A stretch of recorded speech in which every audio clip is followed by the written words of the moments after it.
Lecture number 232 غزوہ حنین کا ہم بیان کر رہے ہیں۔ غزوہ طائف، حنین نہیں، غزوہ طائف۔ غزوہ طائف میں فتح نہیں ہوئی تھی اور مسلمان واپس آ گئے، لیکن یہ ہوا ہے کہ رزلٹ تھوڑے سے اچھے ملے ہیں۔ مثلا جو مالک بن عوف تھا، حوازن قبیلے کا جو سردار تھا، جو 20,000 کا لشکر لے کر آیا تھا، 32 سال کا نوجوان کہہ لے، اسلام اس نے قبول کر لیا۔ تو نبی علیہ الصلوۃ والسلام نے بڑی اس کی عزت کی، کیونکہ آپ نا ہر ایک کو نا اس کا مقام دیتے تھے۔ سردار کو سردار کے مطابق جو ہے نا اس کا مقام دیتے، تو آپ نے ان کی حوصلہ افزائی کے لیے ان کو 100 اونٹ بطور انعام بھی دیے، اور آپ ان کی قائدانہ صلاحیت سے واقف تھے۔ آخر سردار جو تھے 20,000 لشکر تھے، تو آپ نے نا مجاہدین کا جو ایک لشکر تھا اس کا قائد بھی مقرر کر دیا، تاکہ وہ جو ہے نا دوسرے جو مشرکین ہیں ان کے ساتھ دو دو ہاتھ کر سکیں۔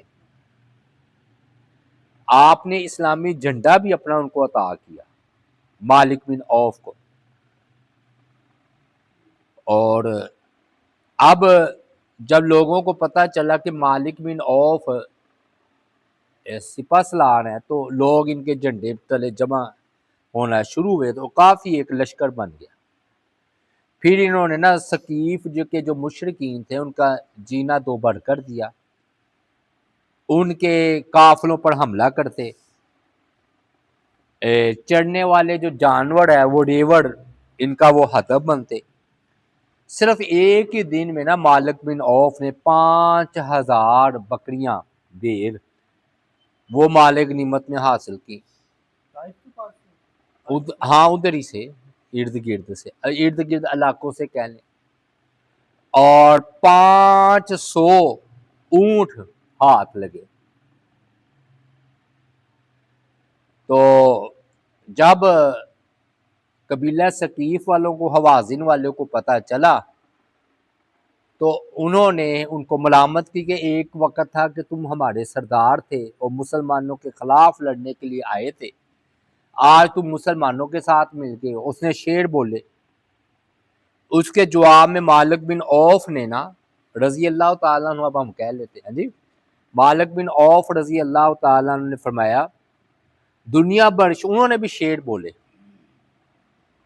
یعنی کہ یہ مالک بن عوف ہے، مسلمان ہو گئے، سپہ سالار قسم کے آدمی، انہوں نے شعر بولے نبی علیہ الصلوۃ والسلام کی شان میں کہ دنیا بھر کے انسانوں میں محمد صلی اللہ علیہ وآلہ وسلم جیسا انسان میں نے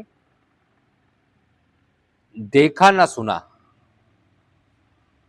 جب آپ سخاوت کرتے ہیں تو مالا مال کر دیتے ہیں، اور جب تم چاہو تو وہ کل کی خبریں بھی دے دیتے ہیں وحی کے ذریعے، اور جب لوگ ان کا لشکر نیزوں تلواروں کے سامنے غبار کی طرح چھپ جاتا ہے، تو وہ جو ہے نا آگے بڑھتے ہیں اپنے ننھے بچوں کی حفاظت کے لیے، اس شیر کی طرح جو اپنے بچوں کی حفاظت کے لیے نا اپنی کھچار میں بڑا غصے میں بیٹھا ہو۔ یہ نبی علیہ الصلوۃ والسلام کی تعریف میں نے شعر بولی، یعنی کہ دلیری کے وقت آپ سب سے آگے ہوتے ہیں، سخاوت میں بھی آپ سب سے آگے ہوتے ہیں۔ آپ نے نا اب عمرہ ادا کیا جرانہ مقام پر نا، یہ 5 ذوالقعدہ سے 18 ذوالقعدہ آپ نے جرانہ میں 13 دن گزارے ہیں، 13 دن آپ نے اس 13 دنوں کے درمیان نا جرانہ کے مقام پر غنیمتیں تقسیم کی، جو میں نے آپ کو بتایا تھا حوازن میں 24,000 40,000 غنیمتیں تھیں، اونٹ اور بکریاں، وہ دیہاتیوں میں تقسیم کی۔ پھر آپ نے نا بیت اللہ کی زیارت کا پروگرام بنایا. اس دوران اور صحابہ بھی تیار ہو گئے عمرے کے لیے. وہ نئے نئے جو مسلمان ہوئے تھے نبی علیہ الصلوۃ والسلام کی بارگاہ میں حاضر ہوتے, عمرے کے مسائل پوچھتے, آپ ان کی رہنمائی فرماتے. اب ایک واقعہ ہے بخاری شریف میں کہ آپ نا جرانہ مقام پر ہی تشریف فرماتے تو ایک دیہاتی آیا. اس نے کہا اللہ کے رسول صلی اللہ علیہ وآلہ وسلم جس نے عمرے کا احرام باندھا ہو اور خوشبو میں بھرپور لتھڑا ہوا ہو, لتھڑا کہہ لیں یا لتھڑا ہوا ہو, تو اس کے بارے میں کیا حکم ہے؟ آپ صلی اللہ علیہ وآلہ وسلم یہ سن کر سوال خاموش ہو گئے. اسی وقت آپ پر نا وحی اترنا شروع ہو گئی. اب نا یالا ایک صحابی ہیں, انہوں نے حضرت عمر رضی اللہ تعالیٰ عنہ سے فرمائش کر رکھی تھی کہ جب نبی علیہ الصلوۃ والسلام پر وحی نازل ہو نا تو مجھے وہ منظر دکھلانا. میں وہ منظر دیکھنا چاہتا ہوں کہ جب جبریل علیہ السلام نازل ہو یا کوئی وحی لے کر آئے. تو حضرت عمر نے دیکھا نا آپ پر وحی کی کفیات, وہ تو آگاہ تھے اس بات سے, آپ پر نا وحی کی کفیات طاری ہو گئی. اب حضرت عمر بھاگ گئے ہیں ابو یالا رضی اللہ تعالیٰ عنہ کے بعد, ان کو بلا لائے اور کہ دیکھ لو اور اپنی آنکھوں میں یہ منظر سجا لو. تو یہ باغم باغ حاضر ہوئے ہیں. نبی علیہ الصلوۃ والسلام پر جب وحی آتی تھی نا صحابہ ایک چادر کے ذریعے نا آپ پر سایہ کر دیتے تھے, یعنی کہ چادر آپ کے اوپر ڈال دیتے تھے. تو یالا نے نا اپنا سر چادر کے اندر داخل کیا آپ کو دیکھنے کے لیے, تو دیکھا کہ آپ کا چہرے مبارک نا سرخ ہو رہا ہے, بہت زیادہ سرخ ہو رہا ہے, اور آپ گراٹے لے رہے ہیں جیسے نیند میں گراٹے نہیں لیتے وہ. تو پھر یہ کفیت ختم ہو گئی. یہ وحی کی کفیت تھی کہ آپ یعنی کہ یوں سمجھے دوسرے جہان میں چلے جاتے تھے اور اس جہان سے بے خبر ہو جاتے تھے جب تک وحی آتی تھی. تو کفیت ختم ہوئی تو آپ نے فرمایا وہ بندہ کہاں ہے جس نے یہ سوال پوچھا عمرے کے بارے میں؟ وہ اعرابی فوراً بولا حضور میں حاضر ہوں, میں نے پوچھا تھا کہ اگر خوشبو لگائی ہو احرام میں تو کیا کریں؟ تو آپ صلی اللہ علیہ وآلہ وسلم نے فرمایا جو تم نے خوشبو لگا رکھی ہے نا اسے 3 بار دھو ڈالو. یعنی کہ احرام کی حالت میں خوشبو لگانا منع ہے نا, تو اپنا جبہ اتار دو. اور عمرے میں بھی اسی طرح کرو جس طرح حج میں کرتے, یعنی کہ احرام میں وہی پابندیاں جو حج میں پابندیاں. امام عطا رحمۃ اللہ علیہ فرماتے ہیں 3 بار دھونے کا مقصد یہ تھا کہ خوشبو اچھی طرح دھل جائے. جو خوشبو انس نے جو کہا میں خوشبو میں لتھڑا ہوا ہوں, تو آپ نے فرمایا کہ پھر 3 بار دھو لو تاکہ اچھی طرح وہ خوشبو ختم ہو جائے. نبی علیہ الصلوۃ والسلام نے مدینہ منورہ جانے سے پہلے عمرہ جو ہے نا وہ ادا فرمایا. آپ 18 ذوالقعدہ کو 8 ہجری ہے, یعنی کہ آخری چل رہا 8 ہجری کا ذوالقعدہ ذوالحج, تو آپ نا جرانہ سے نکلے ہیں اور وادی کے آخری کنارے پر ایک مسجد ہے, ادھر آپ نے نماز ادا فرمائی, ادھر آپ نے احرام باندھا ہے اس مقام پر. آج بھی لوگ نا جرانہ کے مقام پر احرام باندھتے. پھر آپ نے احرام باندھ کر وادی کو عبور کیا. راستے میں آپ لبیک یا تلبی پکارتے رہے. بیت اللہ پہنچ کر آپ نے تلبی یا لبیک پکارنا بند کر دیا. آپ نے نا ایک دروازہ تھا بنی شیبہ بیت اللہ کا, شاید آج بھی اسی کا یہی نام ہو, آپ نے ادھر اپنی سواری کو باندھا ہے اور بیت اللہ میں داخل ہو کر سب سے پہلے آپ نے حجر اسود کو استلام کیا, یعنی کہ بوسہ دیا. سلام بھی کر سکتے ہیں زیادہ رش ہو تو بوسہ بھی. تو آپ نے 7 چکر لگائے ہیں داخل ہوتے. پہلے 3 چکروں میں رمل کیا ہے, مطلب یہ ہے کہ ذرا تیزی کے ساتھ آپ چلے 3 چکروں میں, یہ سنت ہے. 7 چکر ہوتے ہیں نا، تو 3 چکروں میں نا رمل کرتے ہیں. وہ میں نے پہلے بتا دیا تھا کہ جب آپ عمرہ قضا ادا کرنے آئے تھے، مشرکین نے کہا کہ مدینہ کی آب و ہوا مسلمانوں کو موافق نہیں آئی، بڑے کمزور ہو گئے ہیں، بخار چڑھ چڑھ کر نا نڈال ہو چکے ہیں. تو آپ نے فرمایا ان کو دکھانے کے لیے ذرا تیز چلو.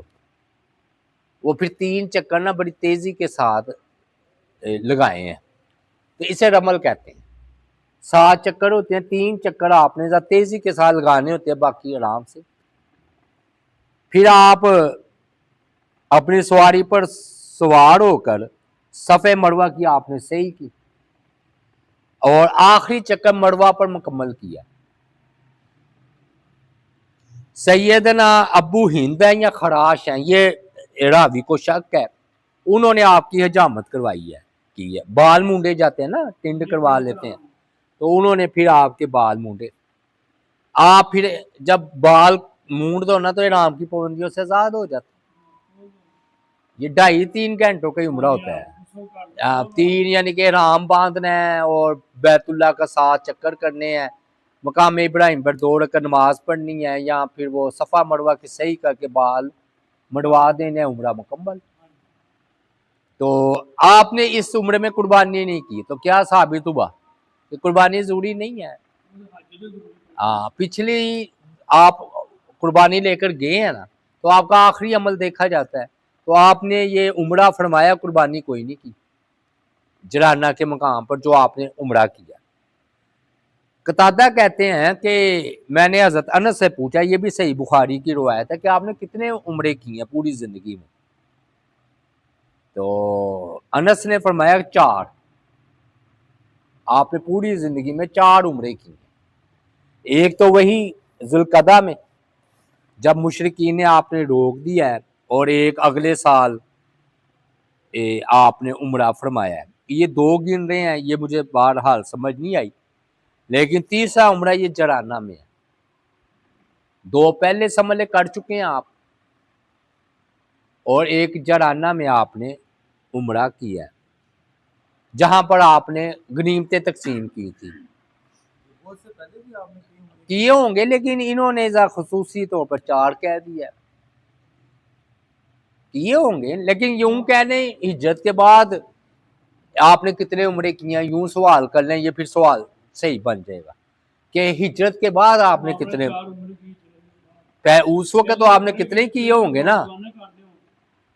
یہ آپ کی بات ٹھیک ہے بھائی، قریب ہے تو عمرہ تو آپ نے کیے ہوں گے، لیکن یوں سوال کو بنا لیں کہ ہجرت کے بعد آپ نے کتنے عمرے کیے؟ 4. اور چوتھا عمرہ آپ جو حج کیا نا حجۃ الوداع میں، وہ دونوں ملا کر کیا، حج قران اسے کہتے ہیں، جس میں عمرے کو اور ان کو ملا لیا جاتا ہے. حج تمتع کیا ہے یا حج قران کے، بہرحال عمرہ آپ نے ادھر کیا ہے. پھر آپ نے جرانہ سے واپس مدینہ منورہ کی راہ لی ہے. صبح کو جمعرات کے دن آپ مدینہ منورہ کی طرف روانہ ہو گئے ہیں. تو ایک پوری زندگی میں آپ نے ایک بار حج کیا، ایک حج کیا ہے پوری زندگی میں، وہ بھی آخری حجۃ الوداع جسے کہتے ہیں. وہ وجہ میں بتاؤں گا کہ وہ ٹائم ٹھیک نہیں تھا. تو جب ٹائم ٹھیک ہوا ہے تو آگے پیچھے کر دیتے تھے نا یہ مشرکین، یعنی کہ محرم ہے تو کہتے تھے سفر ہے جی. تو انہوں نے نا جس وقت میں حج کرنا چاہیے نا اس وقت وہ حج نہیں کرتے تھے. لیکن جس وقت نبی علیہ الصلوۃ والسلام نے حج کیا نا، وہ بالکل جو اللہ کے جنتری کے مطابق ہے نا، بالکل صحیح ٹائم، اس کے مطابق آپ نے حج کیا. اب سمجھ لیں جی اسلامی حکومت کا غلبہ ہو گیا ہر طرف. تو آپ صلی اللہ علیہ وآلہ وسلم نے نا تعلیم و تربیت کے لیے نا صحابہ کرام کی ڈیوٹی لگائی ہے. معاذ بن جبل، ابو موسیٰ اشعری، ان کو مقرر کیا کہ لوگوں کو قرآن و سنت کی تعلیم دے. نئے نئے مسلمان ہو رہے ہیں نا بہت زیادہ، قبیلے فی دین اللہ افواجا، فوج در فوج لوگ دین میں داخل ہو رہے تھے. تو ان کی تعلیم بھی تو نماز اذان اسلامی طریقے سے کھلا رہے ہیں۔ تو ابو موسیٰ اشعری اور معاذ بن جبل، باقی کی بھی ہے لیکن یہ دونوں اہم ہیں۔ اور مکہ میں کن کو گورنر مقرر کیا؟ آپ تو مدینہ واپس آ گئے نا، تو مکہ میں آپ نے نا عطا بن اسید رضی اللہ تعالی عنہ کو گورنر جو ہے نا مکہ کا بنایا کہ وہ ادھر انتظام سارے سنبھال لیں گے۔ اعتراض ہو گیا کہ یہ عطا رضی اللہ تعالی عنہ کو کیوں اتنا بڑا عہدہ دیا جا رہا ہے؟ عمر مبارک صرف 23 سال، لیکن میں نے آپ کو بتایا کہ آپ صلی اللہ علیہ وآلہ وسلم کی بے شمار خوبیاں ہیں، یعنی کہ آپ ہر نیکی میں نا آپ کا قدم آگے ہی ہے۔ بندوں کو پہچاننے میں بھی نا آپ کی نظر مبارک بہت گہری تھی، یعنی کہ جوہر شناس تھے، لوگوں کو پہچانتے تھے کہ جس کے اندر جو صلاحیت۔ اسامہ 22 سال کے نوجوان تھے جب آپ نے آخر وقت میں ان کو روم کی طرف بھیجا ہے، تو ان کی 23 سال عمر تھی، تو صحابہ کرام نے اعتراض کیا کہ ابو بکر عمر جیسے جس لشکر میں موجود ہوں، یعنی کہ اتنی بڑی ہستیاں، تو ان کو عطاب، تو نبی علیہ السلام اصل میں ابو بکر عمر کو اپنے ساتھ رکھنا چاہتے تھے،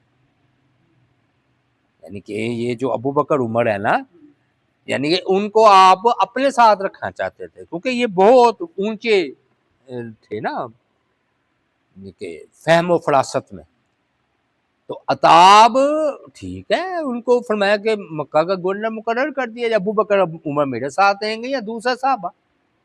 اور پھر یہ بات ٹھیک ثابت ہوئی، یعنی ان کی قائدانہ صلاحیت اجاگر ہوئی ہے، انہوں نے بڑا اچھا انتظام سنبھالا مکہ میں، حتیٰ کہ جب آپ وفات ہوئی ہے آپ کی تو مرتدین کا فتنہ پھیل گیا، تو آپ مومنین کے لیے بڑے نرم تھے اور منافقین کے لیے بڑے سخت تھے، عطا رضی اللہ تعالیٰ عنہ۔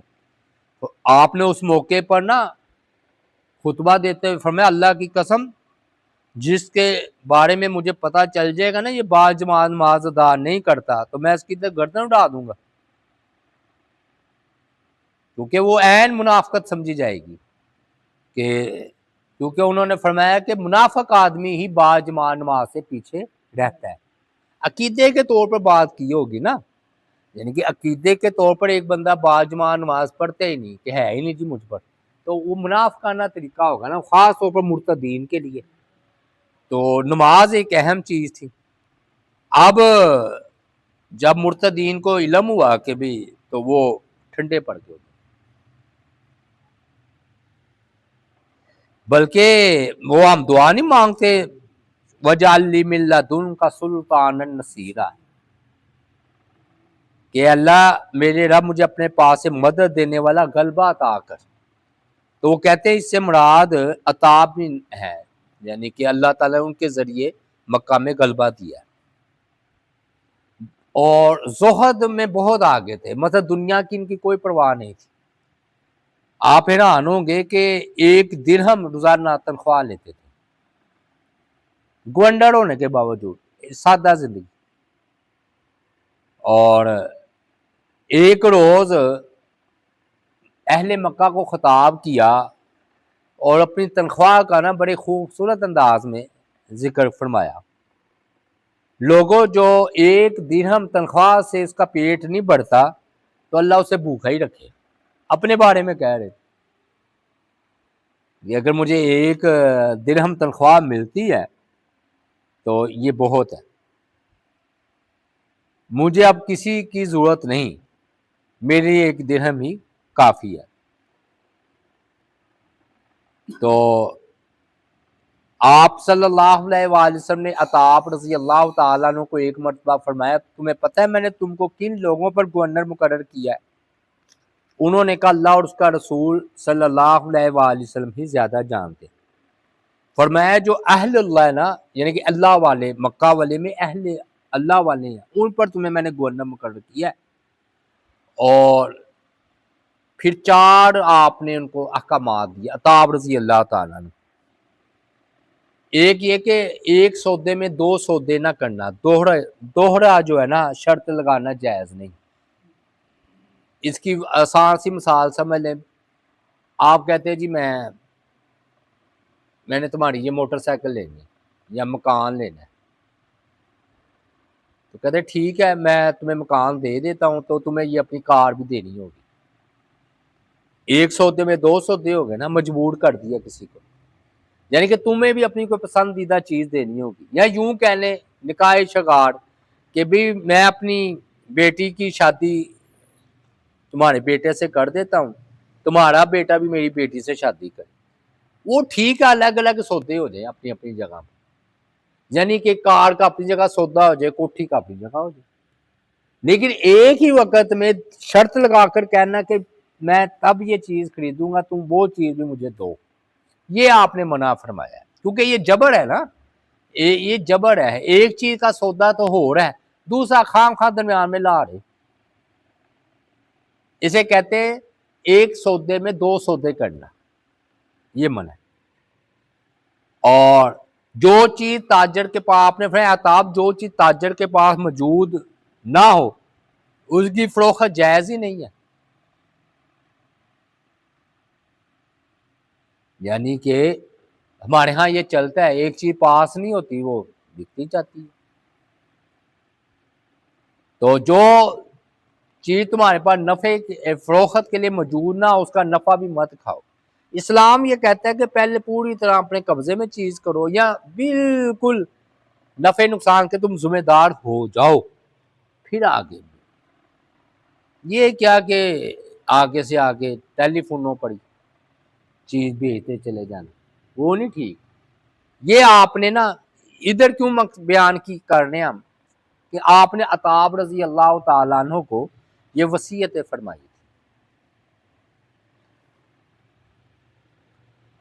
تو اچھا یاد رکھیے یہ اسی سے لیتے ہیں علماء کو کم تنخواہیں دینے کا، لیکن میں اس کو اور زاویے سے دیکھتا ہوں، اس کی وجہ یہ ہے کہ جو عطاب رضی اللہ تعالیٰ عنہ یا حضرت عمر نے گورنر مقرر کی تھے، تنخواہ ان کی کم تھی ٹھیک ہے، لیکن لیکن لیکن وہ گورنر تھے بھائی، ان کے فیصلے کے بغیر کوئی قدم نہیں اٹھا سکتا تھا۔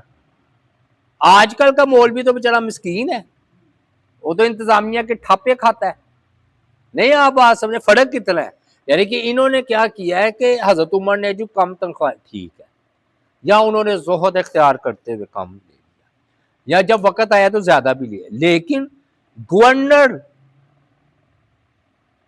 یعنی کہ سمجھ آگئی نا، سرکاری محکمے میں عہدہ تھے ان کے پاس، یعنی کہ انہوں نے فیصلے کرنے ہیں، انہی کے پاس سارے فیصلے آنے ہیں، غمی کے، خوشی کے، قتل کے، لڑائی جھگڑے، کتنی بڑی عزت ہے، چھوٹی عزت ہے، یعنی کہ یہ امام بھی ہے لیکن اگر یہ فیصلہ نہیں کرے گا تو تمہارا فیصلے نہیں ہونا۔ جو آج کل کونسلر کو، وزیر کو عہدہ ہوتا ہے وہ تھا عہدہ ان کا، تنخواہیں کم تھی، سادہ زندگی تھی، تو میں یہ سمجھتا ہوں پیسے کم ہو عزت زیادہ ہو، اس سے بڑھ کر نفع والا سودا ہی کوئی نہیں ہے، تو یہ فرق ہے۔ اب انہوں نے ایک کہا ہے کہ مجھے ایک ملتا ہے، لیکن میں سمجھتا ہوں کہ ان کی کتنی عزت ہے، 23 سالہ نوجوان اور آپ ان کو مکہ کا گورنر بنا رہے ہیں، ہاں تو کم ہے عزت، یہ ہے۔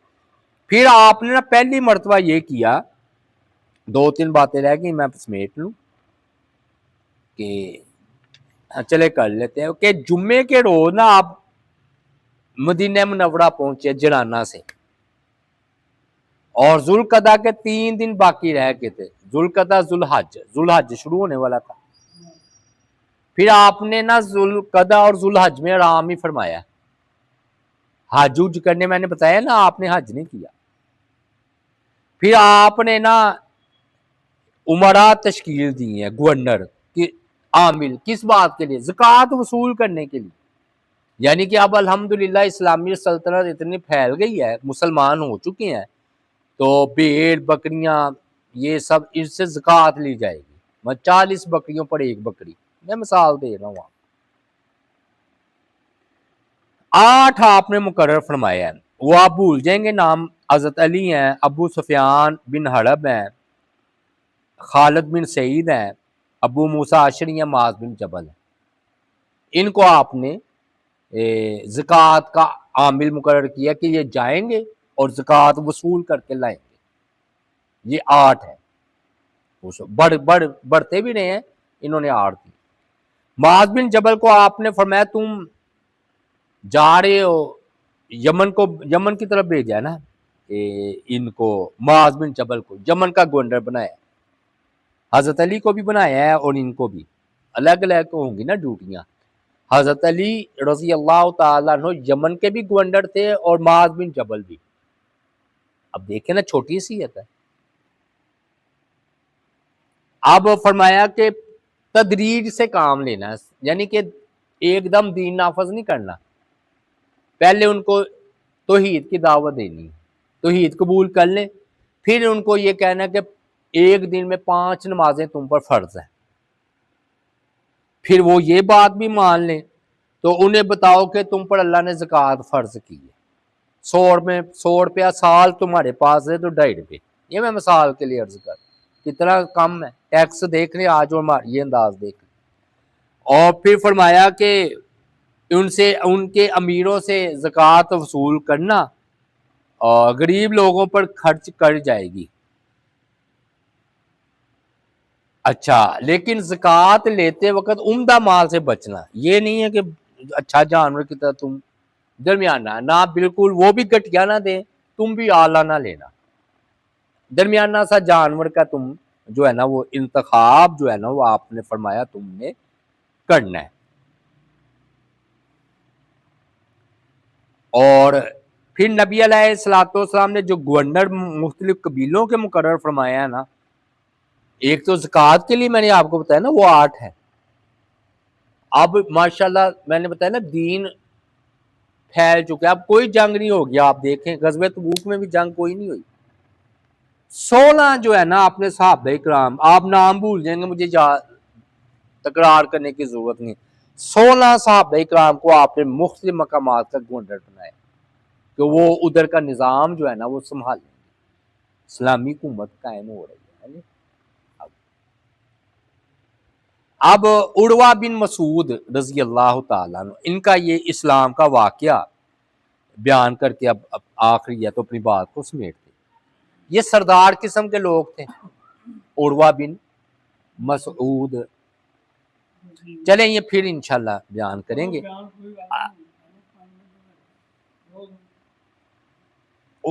عروہ بن مسعود ہے جی رضی اللہ تعالیٰ. واقعہ تو واقعی بڑے یقین کرے بال کا بندہ تنہائی میں رو پڑتا ہے, اتنے پیارے پیارے واقعات. یہ نا سردار تھے وہی قبیلے حوازن ثقیف کے, طائف میں نہیں. تو یہ جو ہے نا اپنی عقل دانش تجربہ ان کا بڑا تھا. اور یہ غزوہ حنین میں شریک ہی نہیں ہوئے نہ غزوہ طائف میں. وجہ یہ نا ٹریننگ لینے کے لیے گئے ہوئے ہیں جدید اسلحے کی.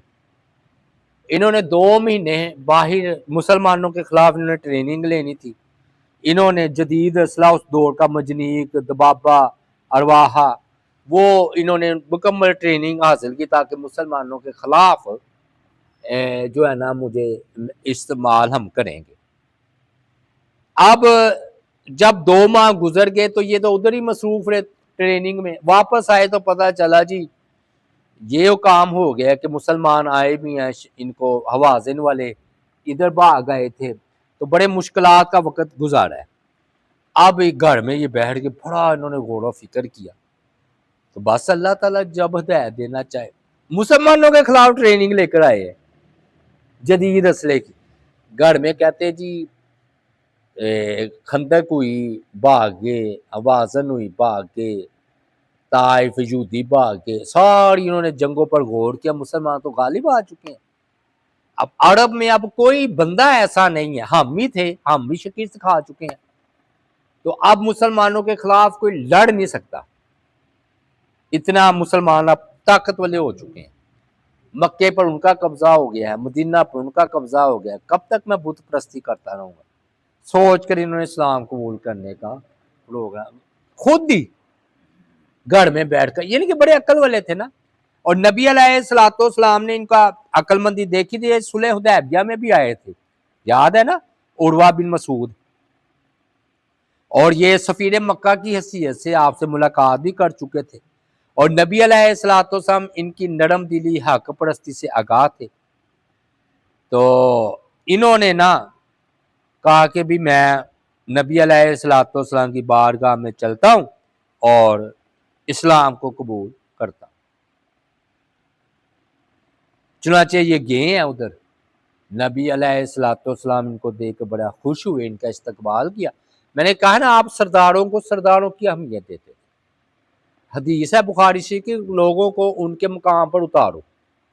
اب دیکھیں نا شہباز شریف آ جائے تو آپ ان کو عام بندے کی طرح کریں، یہ تو نہیں نا ہو سکتا۔ تو جو سردار قسم کے لوگ ہوتے تھے آپ پھر ان کو اسی طرح کی عزت دیتے تھے، کہ یعنی کہ مقصد یہ تھا کہ اسلام لانے سے تمہاری عزت کم نہیں ہوئی بلکہ بڑھ گئی ہے۔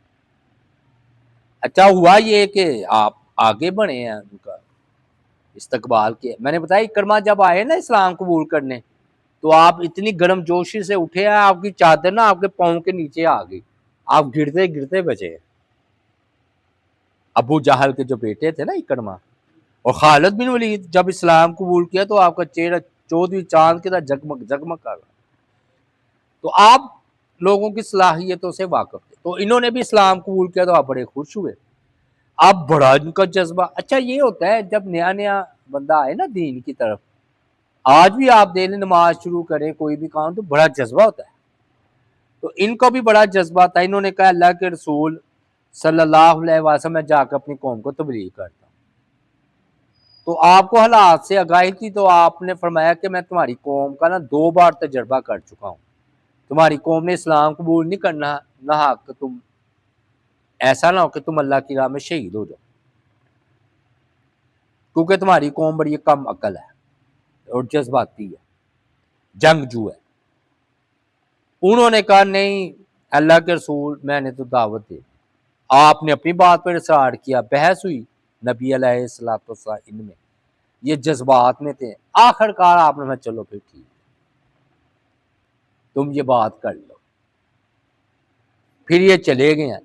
انہوں نے نا یہ دلیل پیش کی اللہ کے رسول وہ تو میرا اتنا عزت کرتے ہیں کہ جب میں سویا ہوا ہوں تو مجھے جگاتے نہیں ہیں، لیکن میرا اتنا احترام کرتے ہیں، تو میں ان کا سب سے محبوب بیٹا ہوں یا معزز آدمی ہوں، میری وہ بات سنیں گے۔ آپ نے بڑا ان کے فرمایا مجھے 2 تجربے ہو چکے، آپ نے طائف کا نہیں سفر کیا تھا تو کب کیا سلوک کیا تھا، پھر آپ نے ہدایت کی دعا کی، اور دوسرا آپ نے ثقیف گئے پھر واپس آ گئے، بالآخر آپ نے فرمایا چلے جاؤ، جاؤ اپنی قوم کو جا کے تبلیغ کرو۔ چنانچہ یہ عروہ جو ہے نا 5 دن کی مسافت طے کر کے واپس اپنے قبیلے طائف میں آ گئے۔ تو روایات ہوتی ہے نا سفر سے واپسی آئے تو پہلے لات کے حضور سلامی دے، اس کو سجدہ کرے، ماتھا ٹینکے، کوئی تحفہ دے، انہوں نے کچھ بھی نہیں کیا۔ ان کو شک ہوا قوم کو یہ کیا ہوا، یہ ہمارا اتنا بڑا سردار عروہ رضی اللہ تعالیٰ، اب تو ہم رضی اللہ تعالیٰ، تو انہوں نے نہ لات کو سلام کیا ہے، نہ کوئی تحفہ دیا ہے، نہ سجدہ کیا ہے، نہ وہ مشرکانہ طریقوں کے مطابق صبح بخیر کا ہے۔ تو عروہ کی قوم نے پوچھا کہ آپ کو کیا ہوا ہے، تو عروہ بولے ہے میری قوم مجھے پر کوئی الزام دیتے ہو، میں تمہارا خیر خواہ ہوں، میں تم میں سب سے زیادہ مالدار ہوں، اعلیٰ نسب والا ہوں، تم میں نہایت شریف ہوں، تعداد بھی تم سے بڑھ کر ہے، میں نے اسلام قبول کر لی۔ اب قوم کو ایک جھٹکا سا لگا، ان کو بجلی کا شاک لگا، کرنٹ پڑ گیا ان کو، یہ کیا ہوا؟ عروہ بن مسعود جیسا بندہ، انہوں نے نا شور مچانا شروع کر دیا۔ انہوں نے کہا ہم تو اسی وقت سمجھ گئے تھے جب تم آئے تھے، نہ لات کو سجدہ کیا، نہ ہدیہ پیش کیا، ہاں جی، تو نہ تم نے اپنا سر منڈوایا اس کی عقیدت میں، لات تھا نا ان کا بت، ابھی آگے چل کے بیان کریں گے لات کا کیا حال ہوا۔ تم تو بڑے بے دین ہو گئے ہیں جی۔ انہوں نے جو منہ میں آیا گالی گلوچ، اپنے دل کی بڑھا، لیکن کہہ کچھ نہیں سکتے، سردار قسم کے بندے تھے، ان کا قبیلہ تھا۔ اب واپس تو چلے گئے، اب راتوں رات میٹنگیں کر رہے ہیں، مشورے ہو رہے ہیں، مار دیں، مر جائیں، ان کو مار دینا ہے، گڑ گڑ میں نا یہ مشورے ہو رہے ہیں عروہ بن مسعود رضی اللہ تعالی عنہ کے بارے میں۔ اب ادھر یہ میں نے آپ کو بتایا کہ جذبہ ہی ہوتا ہے۔ آپ نے فرمایا تھا تمہاری قوم نے نہیں ماننی بات، آخر آپ کا بھی ایک تجربہ ہوتا ہے۔ رات گزری، صبح ہوئی تو انہیں گھر کے چھت پر چڑھ گئے، اذان دینی شروع کر دی فجر کی، وہ اور کرنٹ پڑ گیا ان کو، اذان یعنی کہ اللہ اکبر کی صدائیں پورے طائف یا ارد گرد گونج رہی ہیں۔ اب تو وہ پورا آگ بگولا ہو گیا جی، وہ چاروں طرف سے تیر نیزے لے کر نکل آئے۔ اب ایک بدبخت آدمی تھا اوس بن اوف، اس نے تیر مارا تو ان کی کوئی شارک پر لگا، وہ شدید زخمی ہو کر گر پڑے۔ پتہ نہیں اذان مکمل ہو چکی ہوگی، انہوں نے ذکر نہیں کیا، یا اذان دیتے ہی انہوں نے حملہ کیا۔ تو ان کا جو اپنا قبیلہ تھا نا، ان کو غیرت آئی، وہ قاتل کی طرف لپکے، لیکن عروہ رضی اللہ تعالیٰ عنہ نے فرمایا رک جاؤ، میں اپنا خون معاف کرتا ہوں، مجھے نبی علیہ السلام نے پہلے ہی بشارت شہادت کی دے دی ہوئی تھی، اور مجھے پتا تھا کہ میں نے شہید ہونا، یعنی کہ جب بحث تکرار ہوئی ہوگی نا تو آپ نے وحی کے ذریعے کچھ اشارہ کر دیا ہوگا، تو مجھے نبی علیہ السلام نے پہلے ہی فرما دیا تھا، تو مجھے پتا تھا مجھے شہادت ملے گی، تو تم اسے رہنے دو، ہاں جب میں ہو جاؤں شہید تو مجھے اس طائفی میں دفن کر دینا۔ پھر ساتھ ہی ان کی روح پرواز کر گئے۔ آپ کی بات سچی ثابت ہوئی، عروہ بن مسعود کو شہادت مل گئی۔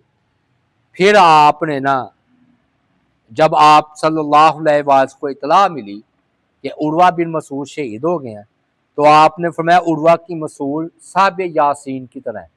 وہ سورہ یاسین میں نہیں آ رہا قیل ادخل الجنہ قال یا لیت قومی یعلمون، تو ان کو بھی شہید کر دیا تھا نا ان کے گروہ نے، جب وہ بھاگتے ہوئے اپنی قوم کے آئے تھے کہ اے میری قوم جو پیغمبر آئے ان کی بات مانو، تو قوم نے ان کو شہید کر دیا۔ فرمایا عروہ بن مسعود کی مثال صاحب یاسین کی طرح ہے، تو یعنی کہ یاسین سورہ یاسین آپ پڑھ لیں سارا واقعہ، بات ہے آپ کو، تو وہ ان کی قوم نے ان کو شہید کیا تھا، تو ان کی قوم نے بھی ان کو شہید کر دیا۔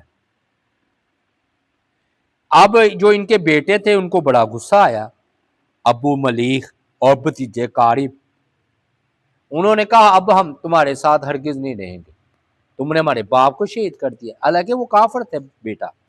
غصے میں پھر نبی علیہ السلام کی بارگاہ میں جا پہنچے، اور ادھر جا کر کلمہ شہادت پڑھ کر مسلمان ہو گئے۔ تو آپ نے فرمایا جنہیں چاہو تم اپنا دوست بنا لو، ادھر رہنا ہے نا تو حلیف بنا لو۔ تو ابو سفیان جو تھے نا رضی اللہ تعالیٰ عنہ بن حرب، ان کو حلیف بنا لو۔ انہوں نے پھر مغیرہ بن شعبہ کے گھر میں رہائش رکھی۔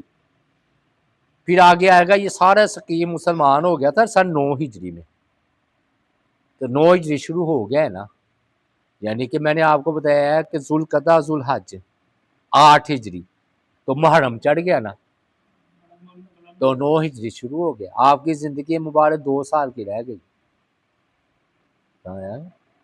کہ آپ سن 9 ہجری میں پہنچ چکے ہیں، تو 11 ہجری ربیع الاول کے مہینے میں آپ کی وفات ہو گئی، تو 10